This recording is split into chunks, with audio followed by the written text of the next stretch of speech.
Ketika Anda punya mobil banyak, punya uang banyak, itu artinya Anda untuk senang itu tergantung banyak hal. Mobilnya banyak, uangnya banyak. Dengan orang yang nggak punya apa-apa, cukup bahagia dengan uang 10.000 atau seadanya.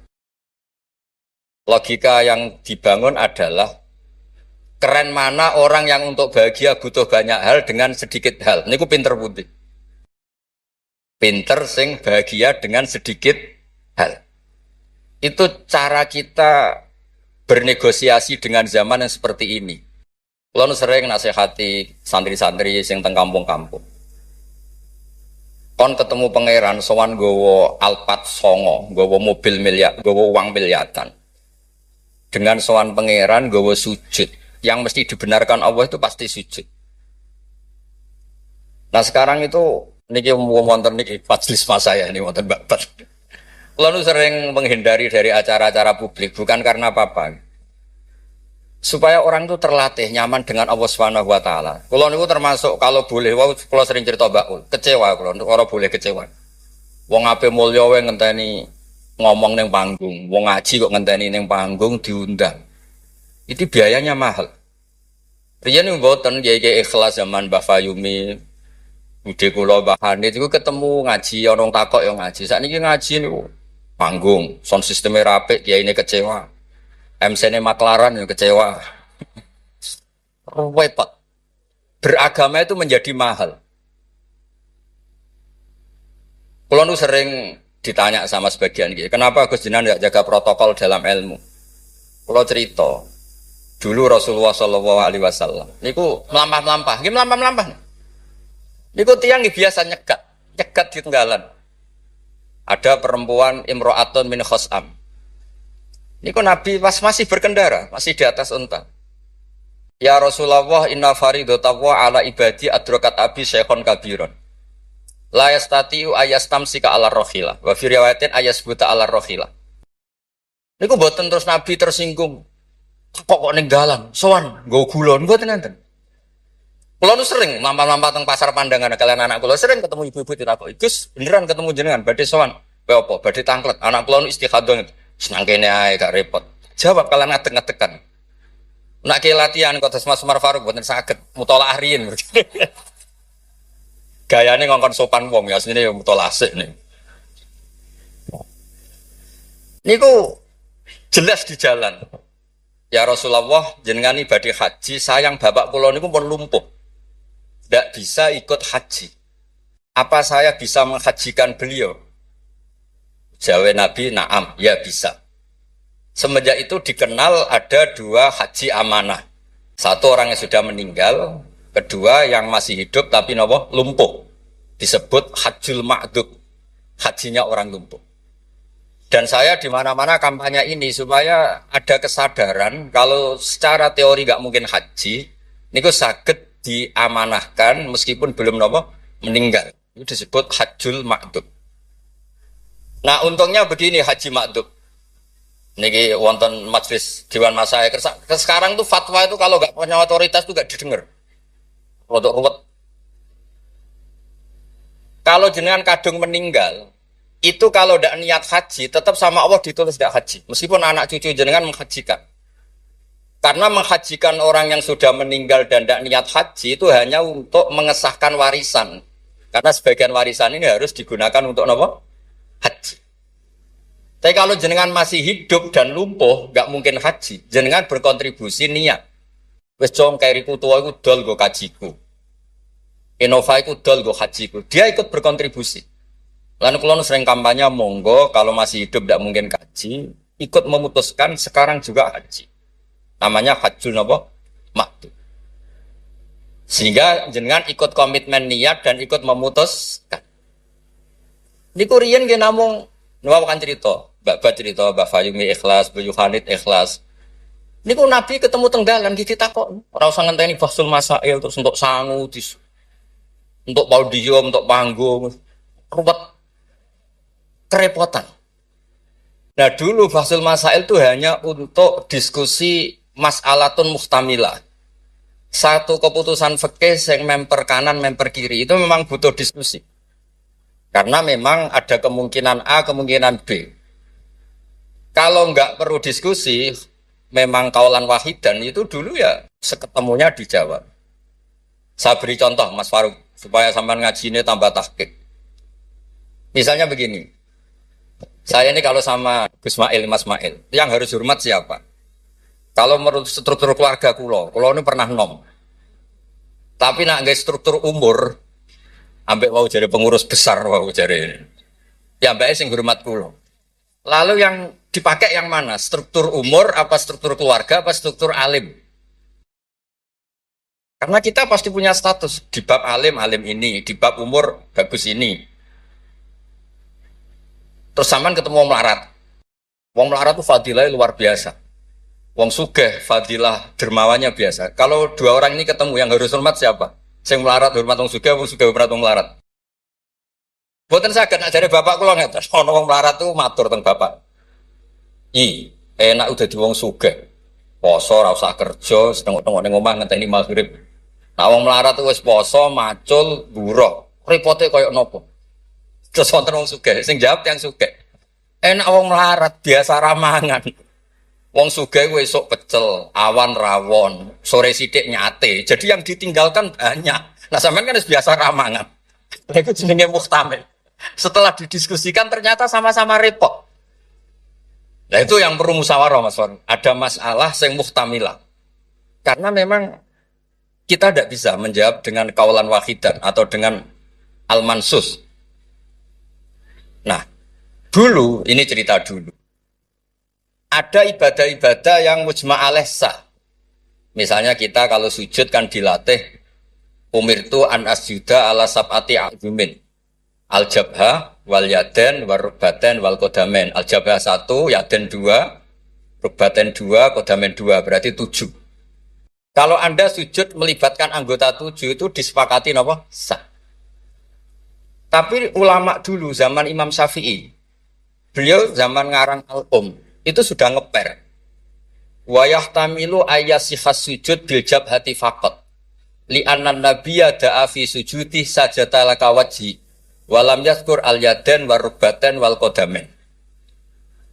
Bisa saja sujud itu cukup diljabah sudah cukup. Karena Nabi ketika berdoa hanya ngendikan sajadalaka wajhi. Nabi tidak menyebut dua tangan, dua rubbaten, dua kodamen. Nah ini namanya mustamil. Nah kiai-kiai kita, guru-guru kita, kados Kiai Fayumi, kados Mbah Hanid, niku nggak mau resiko. Kamu nyari yang mesti sah. Gini ku melibatkan 7 apa? 7 anggota. Tapi untuk orang lain yang mungkin teng desa-desa terbelakang, kamu pakai kaul yang mungkin sah. Dan itu menjadi adat guru-guru kita. Kanggo awake dhewe disiplin, kanggo wong liya napa? Longgar. Karena kalau tidak begitu, kalau ilmu Anda tidak cukup pakai standar ideal, nanti wong desa-desa sing sujute angkrang-angkrang, Bang. Terus dianggap boten apa? Sah. Nah dianggap rasah terus modelnya ra salat. Nah itu cerita keilmuan sing nggak boleh enggak. Terus niki ampun jenengan iri terus Mbah Uli Mbah kula, buyut kula niku gak ada adik Mbah Mufid niki abahe niki. Mbah Hande itu midoane ibu kula. Terus kula nak undang niki Mbah, undang niki Mas. Terus kula nu kalah tuwa. Terus didolimi. Anggere bangsa kalah tuwa niku didolimi.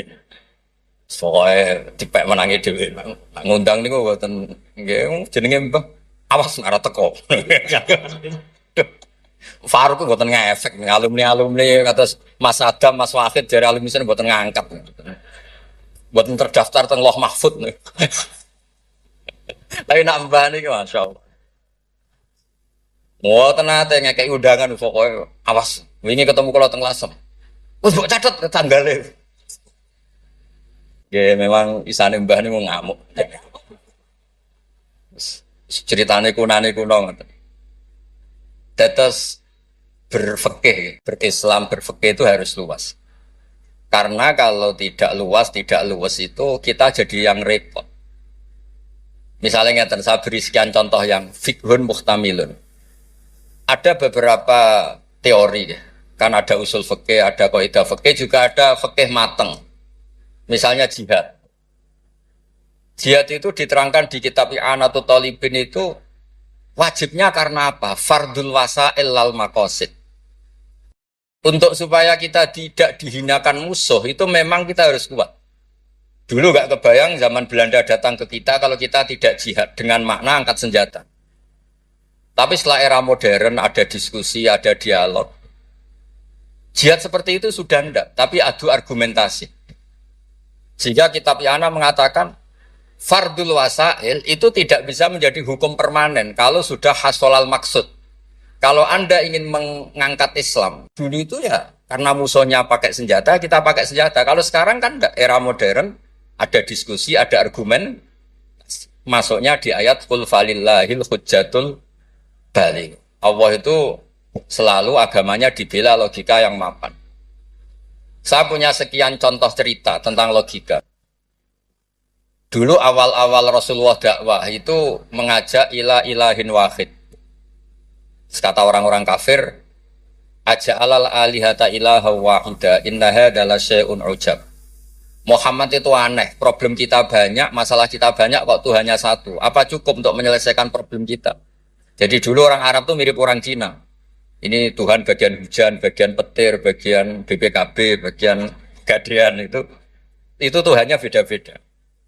Sertifikat kok udah pinter. Tuhan bagian nangani widadari katanya Mas Mail. Terus ya sudah logika itu matang sekali sehingga mereka diajak ke Tuhan satu itu mereka bilang innaha adalah syai'un ujab. Itu teori yang aneh Tuhan satu. Wong problem kita banyak kok Tuhannya hanya satu. Solusinya hanya satu. Lalu Nabi membalas dengan hujjah. Kata Nabi, andaikan kamu jadi buruh, jadi pekerja. Kemudian majikan kamu banyak, perintahnya beda-beda. Dan yang kalau nggak dituruti marah. Kamu menuruti satu, meninggalkan yang satu. Menuruti satu, meninggalkan yang satu. Mengabaikan yang satu. Enak mana punya majikan banyak sama majikan satu? Ya enak satu Muhammad. Mereka masih bilang Muhammad, belum Rasulullah. Terus kata Nabi, begitulah.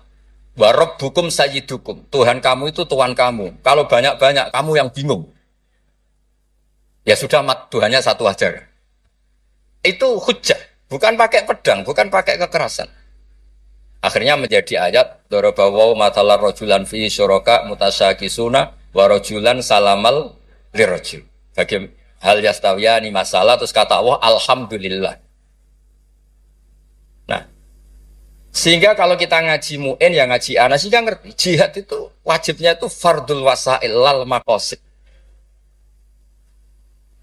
Ya sama, kalau wasail itu bisa diabaikan kalau ada konteks tertentu yang cukup pakai sama-sama hasil apa? Maksud. Misalnya begini. Nahi mungkar, melarang terjadinya mungkar. Itu yang penting itu meninggalkan mungkar. Bukan melarangnya, tapi meninggalkannya. Misalnya malam ini misalnya ada dangdutan yang pakaiannya seronok misalnya atau apalah. Kalau dangdutan Islami nanti jadi bingung. Maksudnya yang nonton ini haram apa enggak? Ini nanti Mas Umar Faruk fatwanya bingung. Misalnya yang karuan haram kan kita beri contoh atau apalah dangdutan atau yang lain dengan pakaian yang tidak pantas. Tapi kalau pantas ya enggak tahu saya hukumnya tanya Mas Faruk gitu. Terus kiai-kiai itu kan senengannya jagungan. Masakan, kadang rokok-rokokan. Tadi mas-mas ya kula nggih ngelelet teng mriku teng dalem. Karena kalau kita ingat memaksakan ndak melihat itu berat. Tapi nak bengi jagongan, mbek konco, mbok sekak, mbok jagongan, pokoknya nggak penting. Tapi ngerti-ngerti esok dan berhasil meninggalkan maksiat. Sehingga kenapa kiai-kiai itu suka jagongan, suka guyon semalaman. Saya sering ditanya orang-orang Islam kota, kenapa sih Gus kiai-kiai NU itu senani jagongan, masakan semalaman? Karena untuk melawan tidak ingin maksiat itu berat kalau kamu ingat-ingat ya. Ketoknya kok luwih menarik di bang yang di rumah misalnya macam-macam lah mau jenis selerane wong lanang.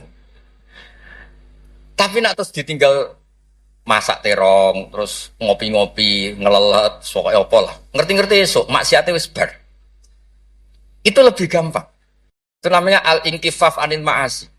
Makanya Saizuddin bin Abdissalam punya teori innal ladzina yarmunal muhsanatil ghafilat. Kenapa orang baik disebut ghafilat? Orang-orang yang lupa. Karena untuk melawan ingin maksiat itu harus bil asbab asyaghilah, dengan faktor-faktor yang menyibukkan. Makanya nak jenengan dadi wong melarat tuh sing seneng. Dadi wong sugih sing seneng. Baru kayak wong melarat tuh sibuk golek ekonomi, wis ora kober. WA orang yang tidak mahramnya, yang tidak halal itu ora kober. Gara-gara mapan itu daftarnya banyak. Daftar sing kepengen dibidik.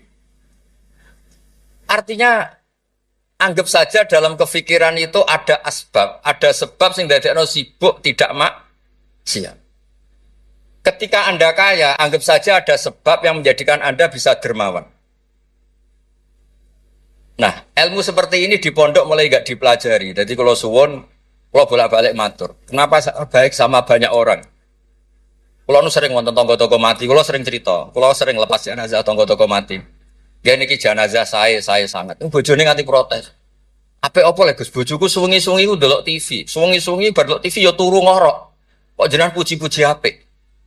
Terus saya bilang, saya ini peneliti usul fikih kata saya. Kalau ada orang tidur itu gelarnya bukan ninggal tahajud dan ninggal witir, tapi tarokal ma'asiyah. Orang ini berarti ninggal apa? Maksiat. Susah ya apa sih husnudzon? Jadi kalau nak Pak Umar Faruk Kiai SK, tadi mau Kiai tenan jadi mau datang ke SK. Ini cara turu suwengi, ini kalau puji, Masya Allah, huwa solihun. Weh, mereka tarokal maksiat kullah, semalaman ninggal semua maksiat. Buat apa? Karena hanya dengan cara logika usul fikih itu kamu tahu kualitas ayat wa min ayatihi manamukum billaili wan nahar. Tanpa ayat itu kamu tidak tahu, tanpa logika itu kamu tidak tahu. Wong ayatnya pangeran kok terima contohnya manamukum billail. Secara medis jelas kita butuh istirahat, sistem tubuh kita butuh jeda. Secara fikih barokatun naum niku tarkul mas. Lah kalau kepengen nih Mas Umar, Mas Ismail, jadi kiai itu kados kula. Punya pandangan yang luas sehingga menghormati yang lain itu gampang. Ono wong turu dari gak tahajud, iku kiai opo, ngeplok nak turu. Ya kiai tenan, wong ninggal maksiat ku tok. Ninggal maksiat itu tok. Terus turu ku ya penting. Maksudnya penting wis pancen ra ono gunane ya turu apa opo. Wiridan nggih, marangeran ora tertarik wiridan menjaluk. Iku menawa malaikat Mikael itu nak wongku melek susah, mesti jaluk. Karena hubungannya dengan pangeran jaluk tok. Lha nek sing wiridan kula seneng muji pangeran. Subhanallah wa bihamdi adada khalqi wa ridha nafsi. Kula nu jarang njaluk pangeran. Wong kula umpama kerja setengah menit, njaluk gaji ku isin. Pantese njaluk gaji kerja 8 jam 1 bulan njaluk gaji. Lho ngene tok 2 menit. Ya Allah, tine kadha wa kadha. Wong ra etika. Terus bukan maksud kula, kalau kita pakai ilmu itu semuanya menjadi mudah. Ya, kalau pakai ilmu itu semuanya menjadi apa? Mudah. Dulu para nabi-nabi dulu itu cara pandang itu pakai keilmuan. Dan itu yang disebut qul falillahil hujjatul baligh. Kula nu punya sekian cerita tentang logika-logika yang dibangun ulama. Ya kayak tadi misalnya sujud. Sujud itu 7 anggota harus terlibat. Itu mesti sah. Tapi nyatanya Nabi pernah sungkeman yang pangeran hanya ngendikan sajadalaka wajhi. Walam yadhkur al-yadan warubatan wal qadar. Terus kedua masalah murtad. Untuk menjadi murtad itu orang sujud ke selain Allah. Mosok saya murtad ngenteni 7 anggota tubuh. Sekedar watul jabha ke selain Allah itu bisa berstatus apa? Murtad. Nah itu namanya fikih yang muhtamil.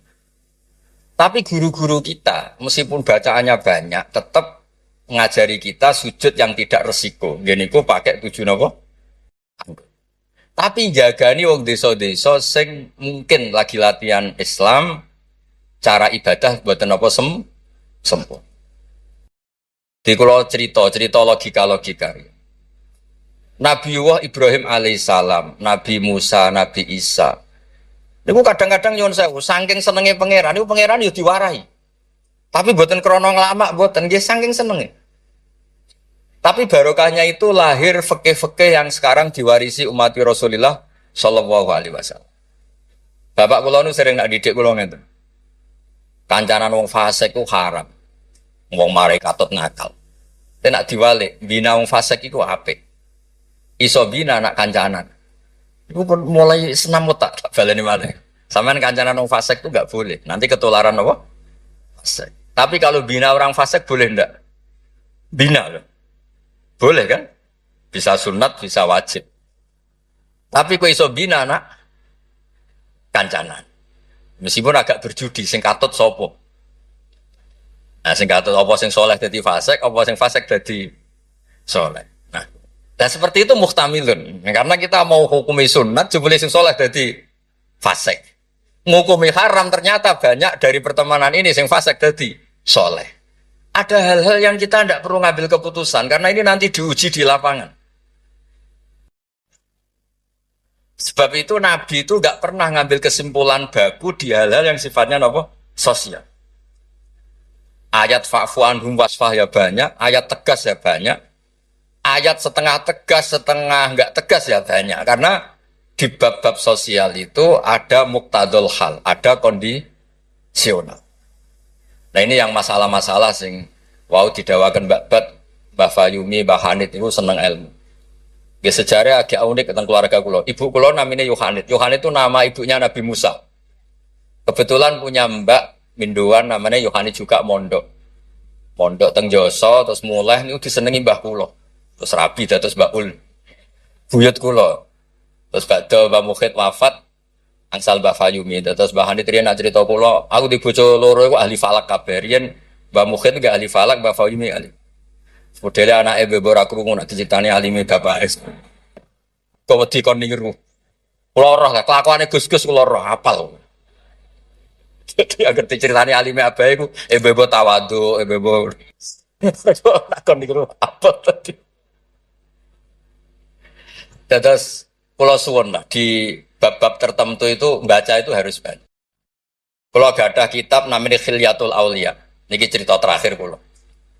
Wonten orang tabi'in itu alim alama. Mimman yutawassalu bihi, orang yang termasuk dipakai wasilah saking soleh. Namanya Muhammad bin Munkadir. Niku muridnya Jabir bin Abdullah.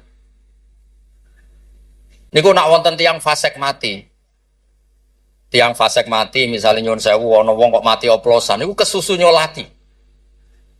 Padahal mainstream ahli fikih saat itu kalau ada orang fasik meninggal sebaiknya yang sholat jangan banyak-banyak. Mau nggo syarat gugoro fardhu napa kifayah. Saya ulang lagi, mainstream fatwa saat itu nak ana wong fasik mati sing salat aja akeh-akeh. Mau nggo syarat gugoro fardhu napa kifayah. Nanti kalau semuanya ikut mensolati dikira enggak ada bedanya orang soleh dan orang napa fasik. Tapi Muhammad bin Munkadir itu orang yang kesusu teko. Ditanya, lima datu sholli ala hadal fasik. Kenapa engkau begitu senang, begitu semangat nyolati wong fasik?